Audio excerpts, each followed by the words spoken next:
Flashbulb memories, theories and examples.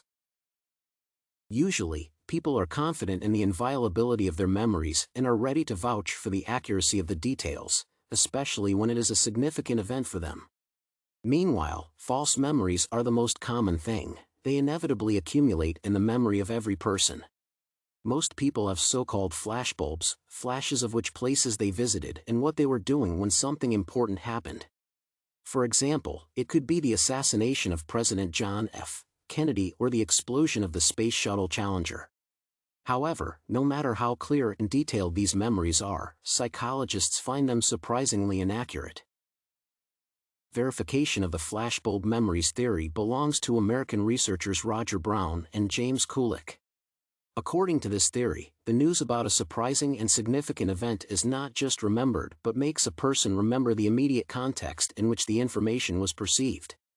Further, Conway and his students describe autobiographical memory, for which consciousness, understood as a socio-cultural phenomenon, is the core element. He identifies episodic memory as associated with vividly experienced memories of local life episodes that include an emotional register. Criticism of these types of memory is directed at the fact that flashbulbs do not always correspond to actual events. Those memories related to events are subjected to retrospective processing in the course of the memory in the individual's work. At the same time, in compulsive repetition and the negative repetition of similarity, there is a positive repetition of difference, a gap in which the delayed sprouts of innovative meanings ripen. My example will be related to the victory of Donald Trump in the 2016 presidential election. I am sitting in the living room next to my uncle and dad watching TV in my memories. We are watching a live broadcast from the Republican presidential candidate's headquarters. I do not remember the face on the screen because I was looking at the faces of the adults sitting next to me. I feel my uncle's intense interest in what is happening, which is transmitted to me. I remember what my dad and uncle talked about. They discussed the percentage of votes counted the day before on the CNN website. When I heard the announcement of the presidential election results, I was in the kitchen pouring myself an orange juice. When I listened to the voice announcing Trump's victory, my first thought was that Hillary Clinton might be distraught.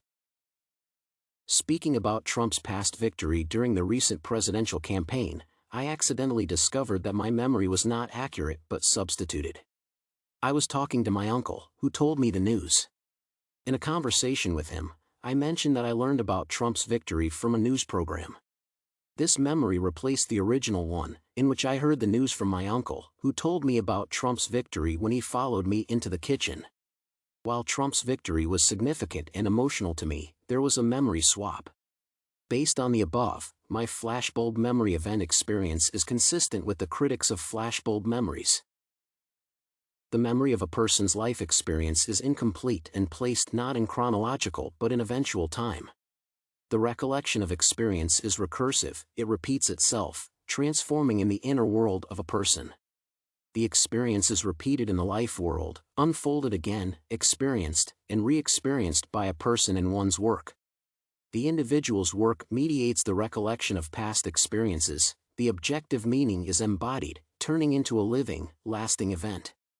The continuity of the past is explained from the continuity of the temporality of the individual. In the horizon of the individual's work, there is a place of recursively, in which the memory of the event of the former self unfolds. The fragmentary nature of the experience of life speaks not about the way it is stored but about the form of existence, non-unity, diversity of realities, and the multiplicity of the self.